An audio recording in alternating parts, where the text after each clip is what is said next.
Welcome to this episode of the Selling Through Partnering Skills podcast, where I am excited at having a pretty special edition here. I have been joined by Leon and Chris from the Sales Dojo. So these guys run a really good podcast. I somehow got invited on it. So they know what they're doing. And they are certainly, I know, going to share a load of interesting thoughts on the elements of selling through partnering skills. So Chris, Leon, welcome.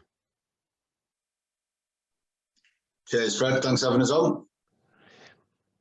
Really happy to be on as well, Fred. So thanks very much for asking us. I will apologise in advance if we don't make you look as good as you made us look on our podcast. I'm sure you will, guys. I'm sure you will. Yeah, there's so much sales experience that I want to get out of you. Let's not hang around. We'll go through the elements of partnering skills. I'll ask Chris to start on the first one with his answer of his thoughts on trust and how salespeople can build trust. Ask you then to kick in off that, Leon, and then we'll swap around. So whoever went second last time goes first next time. Yeah, keep it fair. Chris, if we can start off then, trust is an element of PQ. Your thoughts on trust and how salespeople can really develop that with customers? Okay, so there's a massive illusion in sales, faux pas. I blame sales trainers for it, that we've always been told that people buy off people they like, and this simply isn't true. People buy off people they trust. You know, if I 100% trust you with my investment and I trust that you're going to make me loads of money, I can put up with not liking you.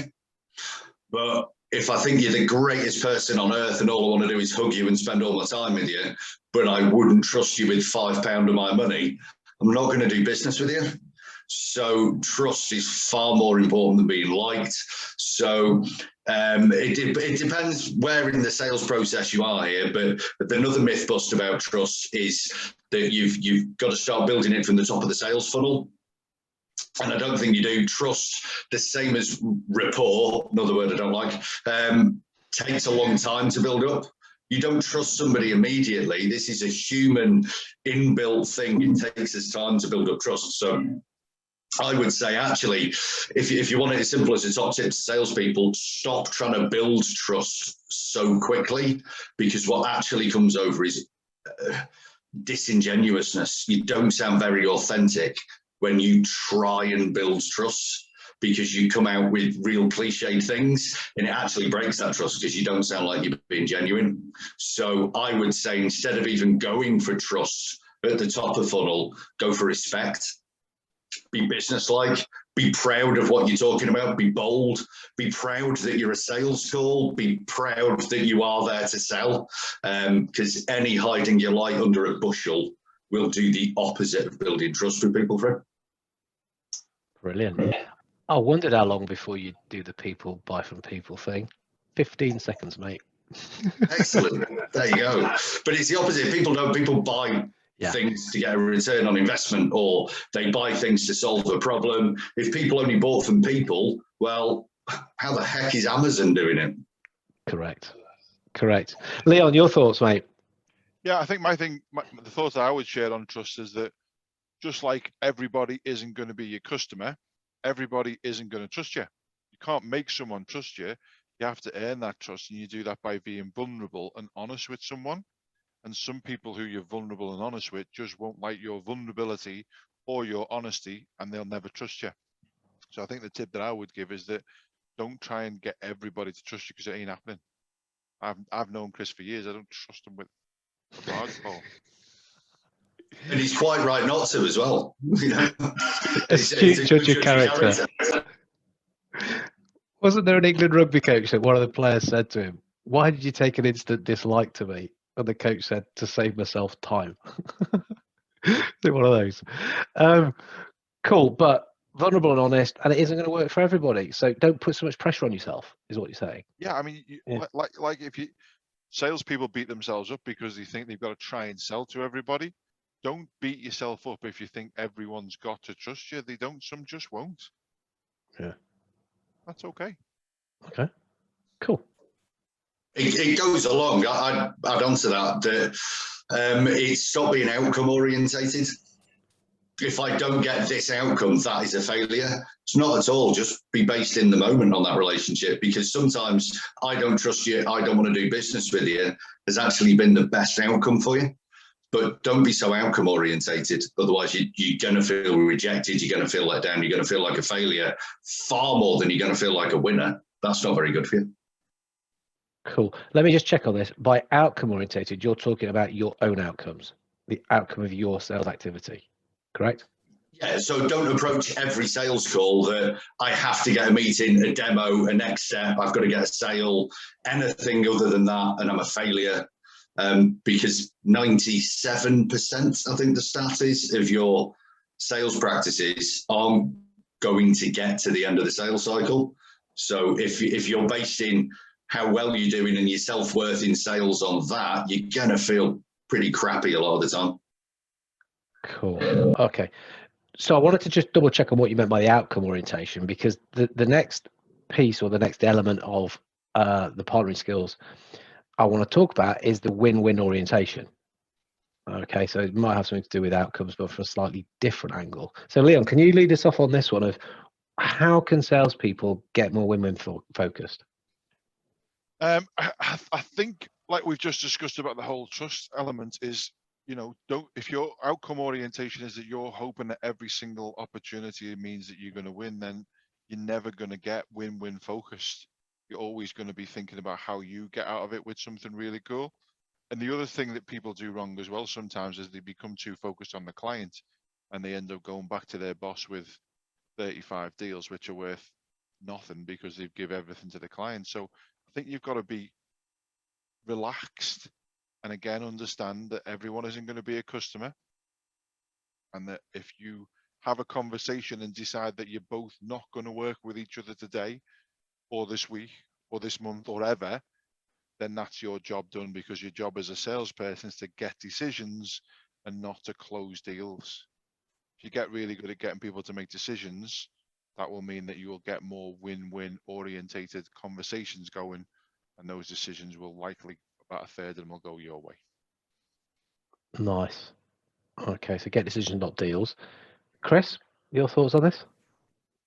Yeah, I'll back that up completely. And I suppose it's context-based, isn't it? You have to define what you mean by win. I did a really long discovery session with a prospect the other week, and the end of it was win-win, because I didn't get the business and they didn't get me. And that was the best outcome for both parties. They didn't need what I do, and I didn't want the work that they wanted me to do. So it's still a win-win. It just wasn't a sale. That's all. Where if you're so focused on what that actually means, that outcome means, then you can sometimes start banging square pegs into round holes, can't you?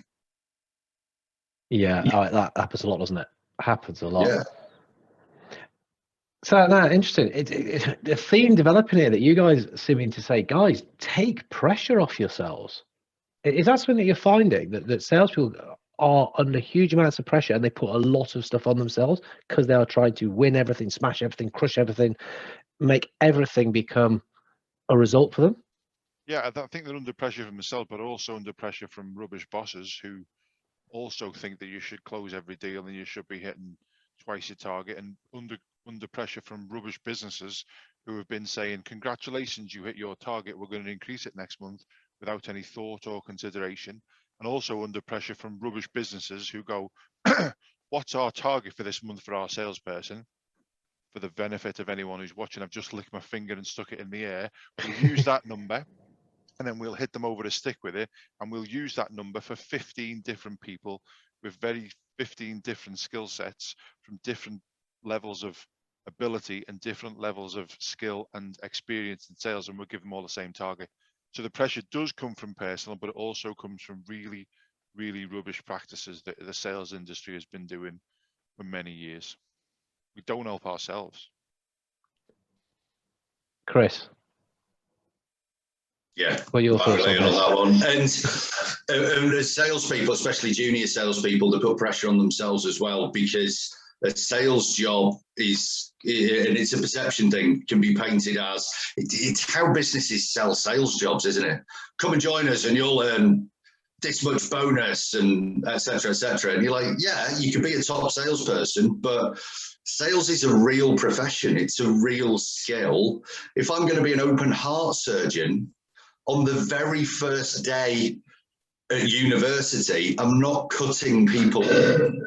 But I don't feel like a failure because of that. I expect that, you know, my first day working in a hospital, I'm maybe going to be cleaning instruments and making cups of tea for people.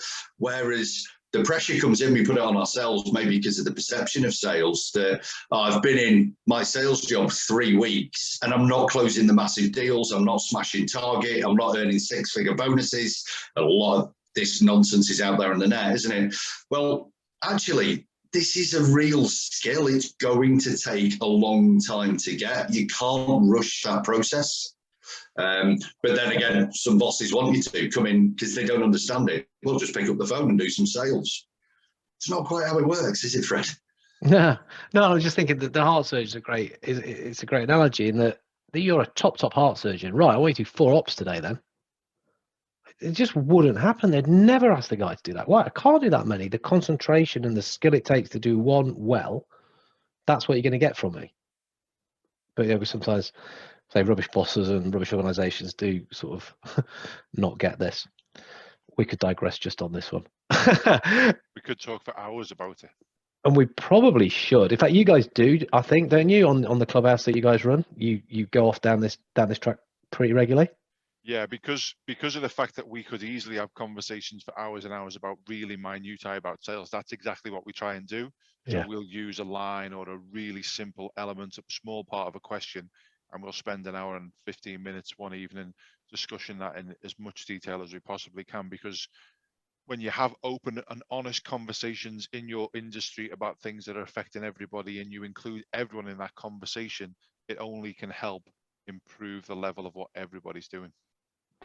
And we do need to call out those rubbish practices, definitely. So Clubhouse, Sales Dojo on Clubhouse, listen out for that one as well if you want more from these guys. And I know you don't hang back on that one either. Anyway, let's get back on track with partnering skills. Interdependence. So sales, we need to understand that we are interdependent. Our successes are going to be related to other people's, whether it's our own team, whether it's customers. So Chris, I think you're first this time. Thoughts on how we can get better at managing that? So, I mean, there you go. There's a 6-hour clubhouse room in itself, isn't it?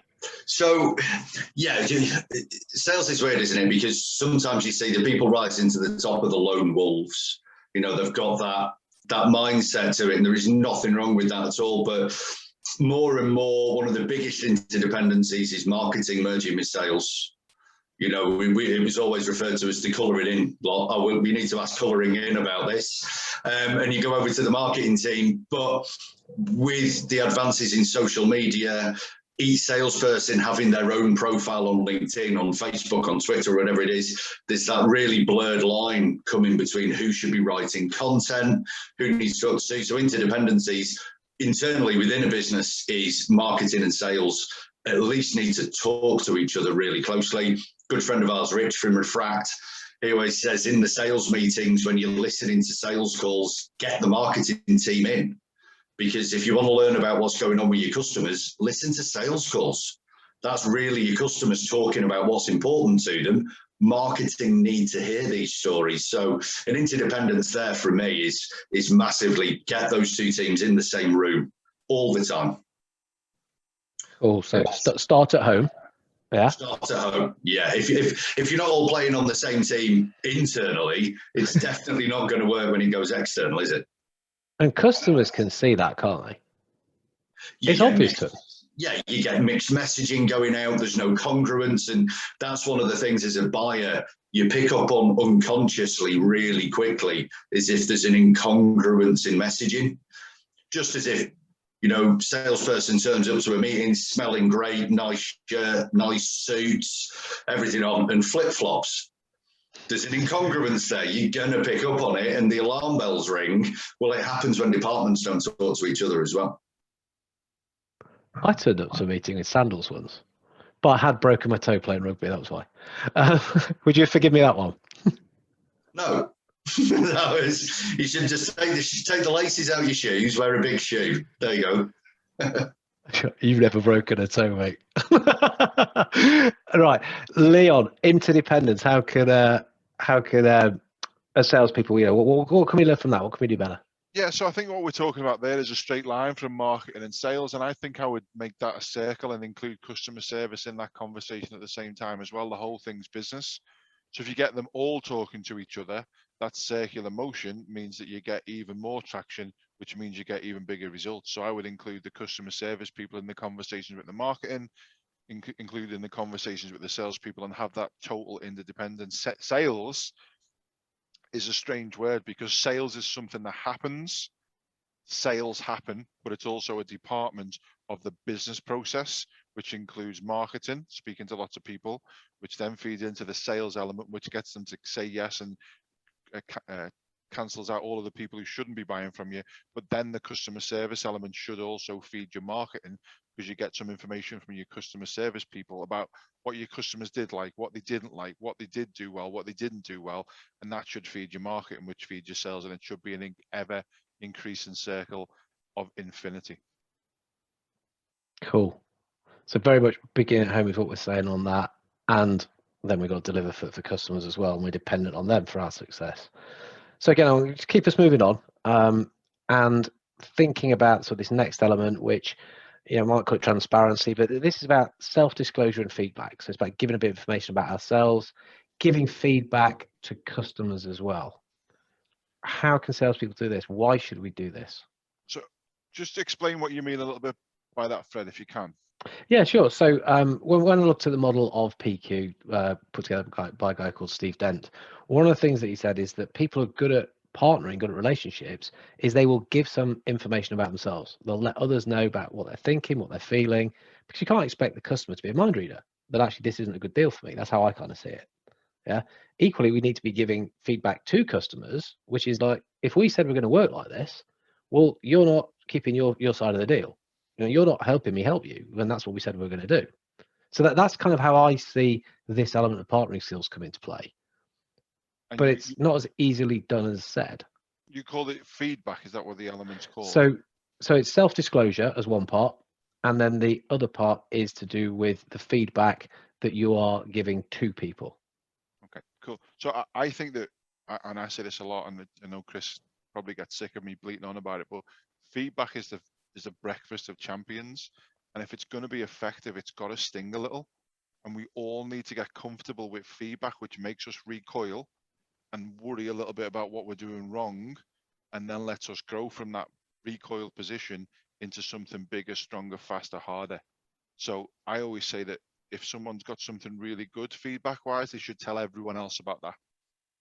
But if that feedback is bad, poor, or seen as negative, then that's the stuff that I want to hear about, because that's the stuff that's going to help me get better. It's the stuff that's going to help me grow. And we should all make sure that any relationship that we have, whether that's in business, in work, with our partners, our lovers, our friends, we should all foster a relationship where we can freely give and receive that feedback to help each other grow. So just picking up what you're saying, so feedback stinging a little bit, it might hurt. A salesperson giving that to a customer.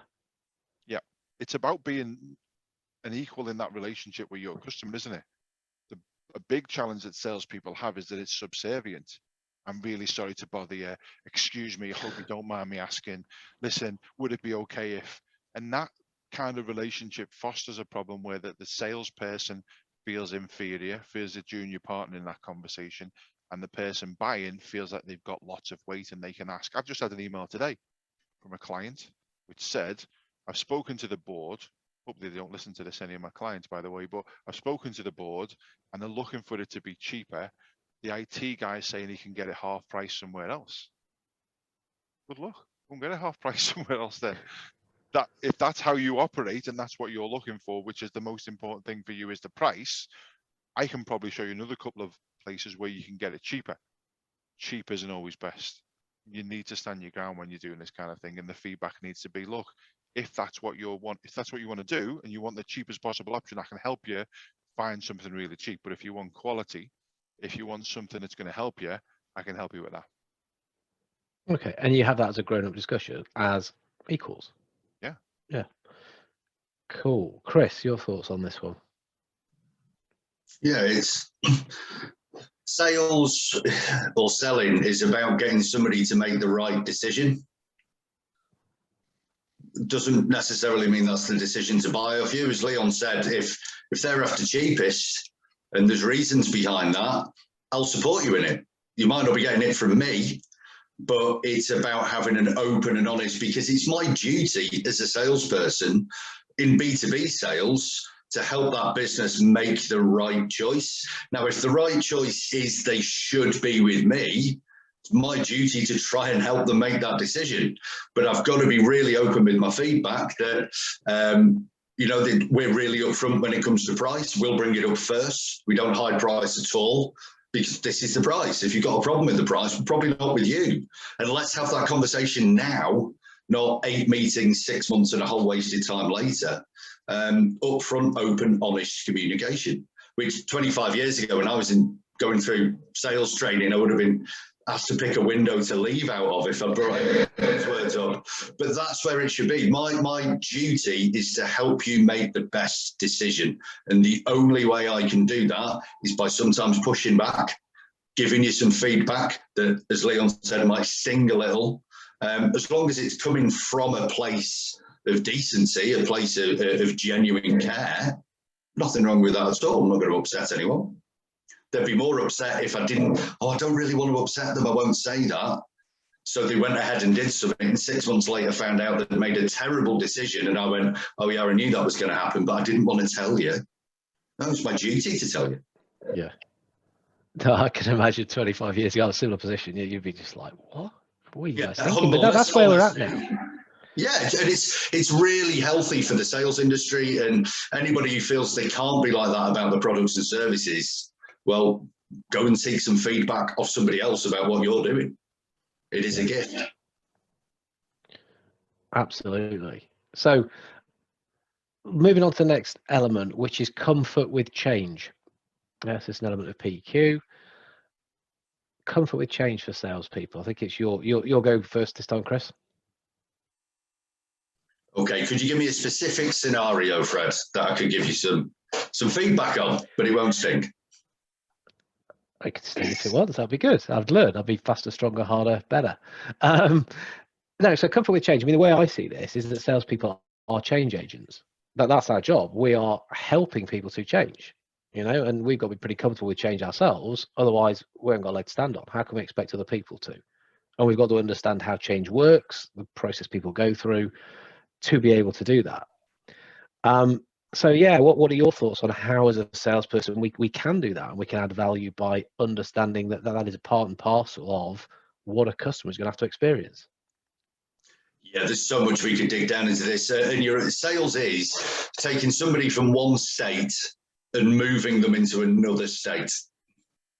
I don't mean geographically, if you're listening to this in the US. I mean your physical, emotional state to another place. They have to be open to change. And that's mostly your biggest challenge in sales. The biggest objection you're going to get is it's really easy to just do nothing, isn't it?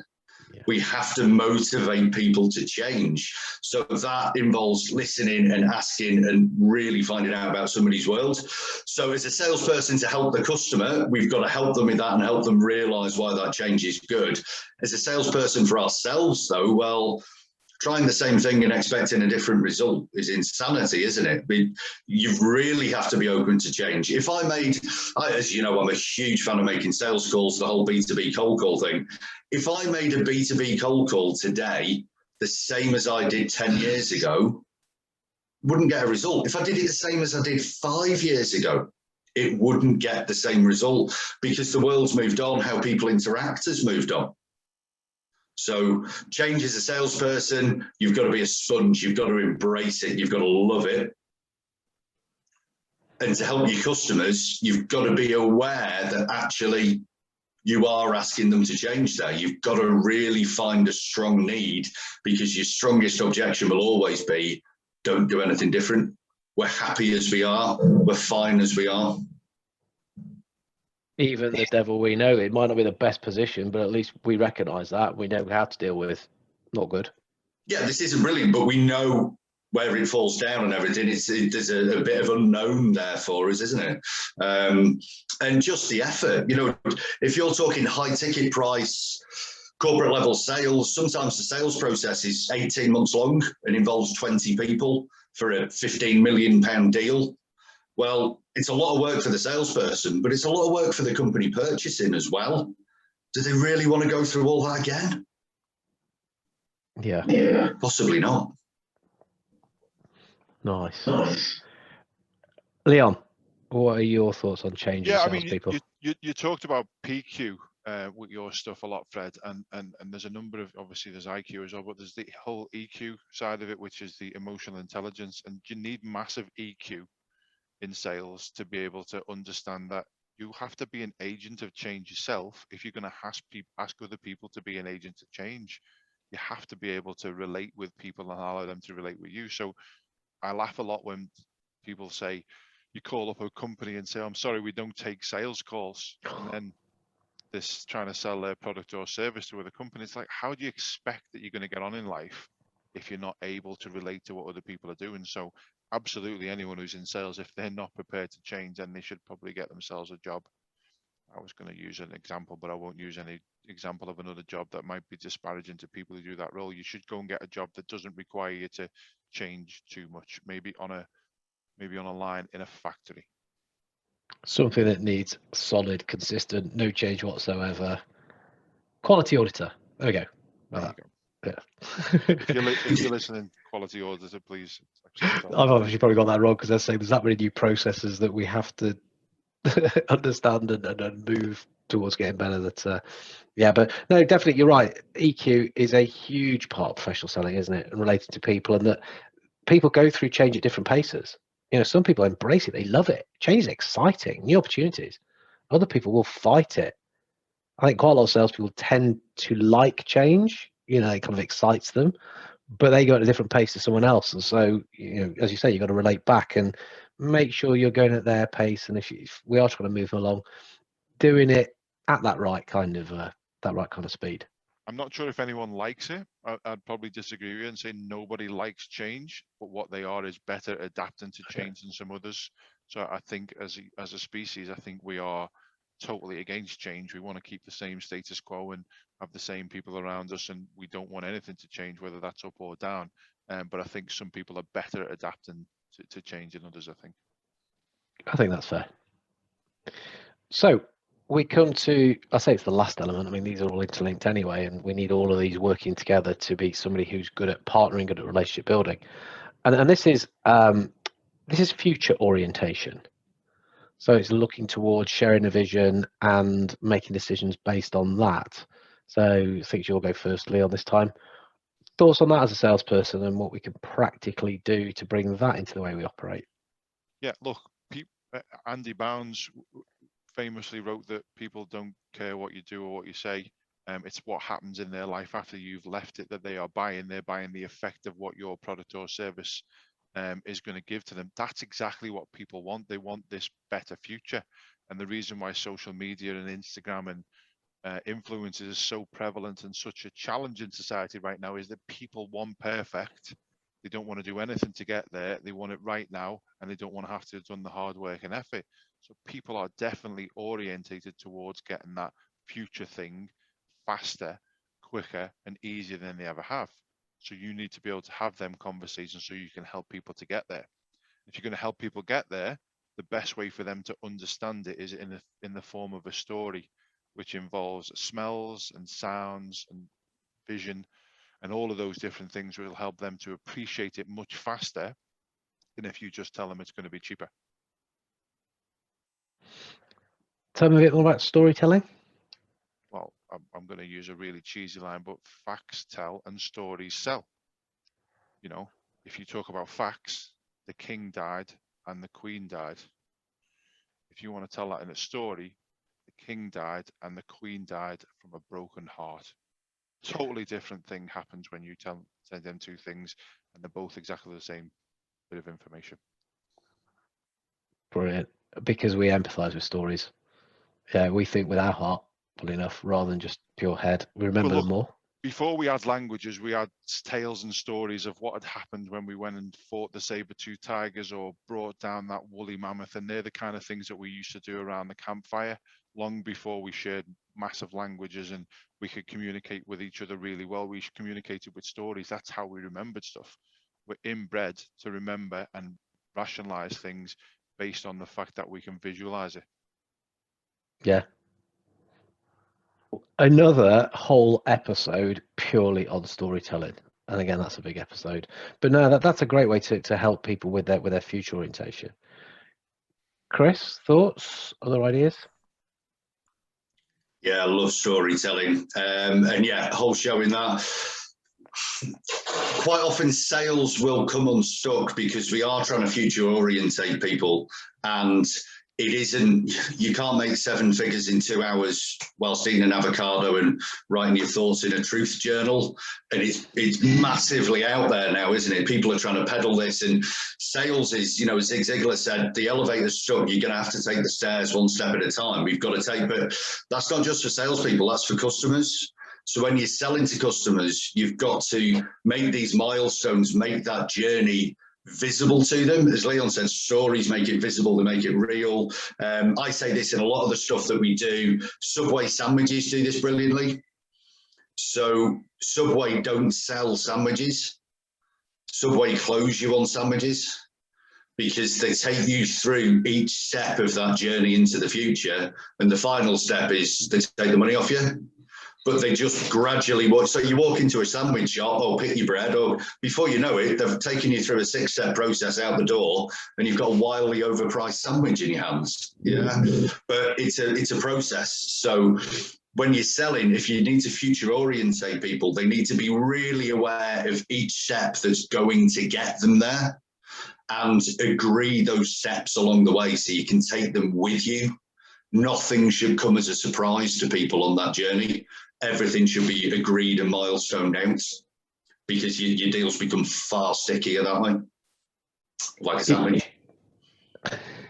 He talking mutual action plans. Well, yeah, I mean, they're a massive fan of that. You know, we're going to go and do this. You need to do that. You know, you've got that whole reciprocation thing on the go as well. But there's no nasty surprises for either party that way. But once you've laid that out, that future that seems distant and hard to achieve actually feels, that's really important, isn't it? And looks far more achievable with you. And you can take them on that path. And decisions are made looking forward to what we're trying to achieve, how we're going to achieve it, going through those milestones, going through those steps, rather than going, oh, well, yeah, we tried that before, or that didn't work, or that's not how we do stuff around here. Well, that's past. You know, stuff's changed. Away from motivation is always going to be more strong. It's going to be stronger. You know, if a tiger walked in my office now, my motivation to get out the window would be pretty strong. But once I'd scaled down the building and ran across the car park and the tiger was, that motivation would die down pretty quickly. So away from motivation in sales is always going to be an immediate strong one, fear of loss. But for long-term business relationships, it's got to be forward, future-based motivation. But you can't just say, right, we're going to do this thing. You're going to lose 15 stone on our diet plan. Start now and we'll check in on you in 2 years. Because that motivation's going to dwindle, isn't it? You look after them every step of the way to keep that forward motivation going, because you need to help them make the best decision. And you need to support them with that. Yeah, the support is a key element. Key element. Brilliant. So I just do have an eye on the time, and we've been pretty concise, bearing in mind some of our conversations that we've had offline, guys. I know that we can we can get down to the weeds a little bit, but certainly people can go into way more detail with you on Clubhouse. They can find you there. The Sales Dojo podcast. Also, the Sales Dojo website. Do you want to just talk us through that a little bit? Because I know there's a load of resource on that now. Who's best at pitching that? Yeah, cool. I was just looking to see if Chris was going to unmute or not. Yeah, so we've spent the last 4.5 years trying to find the best sales trainers, coaches, and trainers outside of people would usually see as mainstream sales training, to try and get together as much information as we can to help salespeople to sell as much as they possibly can. So what we're not trying to do is to tell people what success is. We're trying to help people find their own version of success. This crap that's online about trying to go from 6 to 7 to 8 figures in 15 minutes ain't happening. But if you want to get a bit better and you want to commit to your sales career, then ongoing training from lots of different sources is exactly what you should do. And the Sales Dojo website is that. So there's lots and lots and lots of different people saying very similar things, but in different voices, which some of it will resonate with you and some of it won't. And the key thing is there's lots of people for you to listen to. So if you are in sales or you run your own business and you want to get better, don't have a coffee today. Don't have a coffee next Wednesday. Don't have a cake next Wednesday, and spend that £8.88 on subscribing to lots and lots of really good information, which is going to help you to close more sales, hit more targets, get paid more commission, and most importantly, Fred, buy some new shoes. I was waiting for that one. The people by people, we got in 15 seconds, and then we wait pretty much till the end with the new shoes bit. If you're listening and wondering why I'm giggling so much, I didn't know they were going to say that when I did the podcast with them. I'm like, what? What shoes? What shoes got to do with it? But it's your catchphrase, isn't it, guys?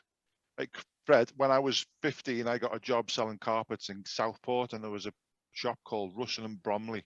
And I used to walk past the shop every single day, and they had an amazing pair of Brogue shoes, which are £150. So what was that, 27 years ago? That was a lot of money. And I always wanted to buy them shoes, and I always used to walk past and think, I wish I had enough money to do that. And that's what we want to try and help people do, is just buy whatever they think is success for them.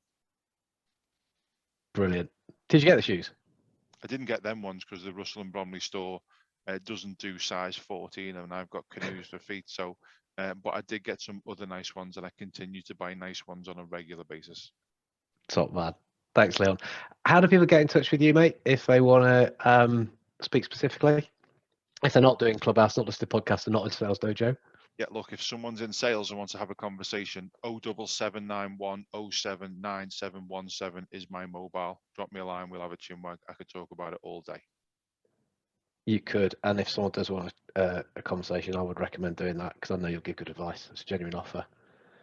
Chris, yourself, how do people get in touch? Oh, you can't miss my big shiny head. It's all over the internet. Some good places, some terrible. Yeah, go onto LinkedIn, Chris Dawson. Come and have a look at me there. Go onto YouTube, look for Sixth Door Sales Training. There's videos and videos of my big shiny head giving you top tips on there. Again, go to www.thesalesdojo.com. I've got a profile on there with loads and loads of content that you can get your hands on, along with loads of other sales trainers. Or give me a bell, 07903 996 101. If you want to talk about sales, I could talk until you are literally fast asleep about sales. You're going to get calls in the evening when people are trying to get to sleep.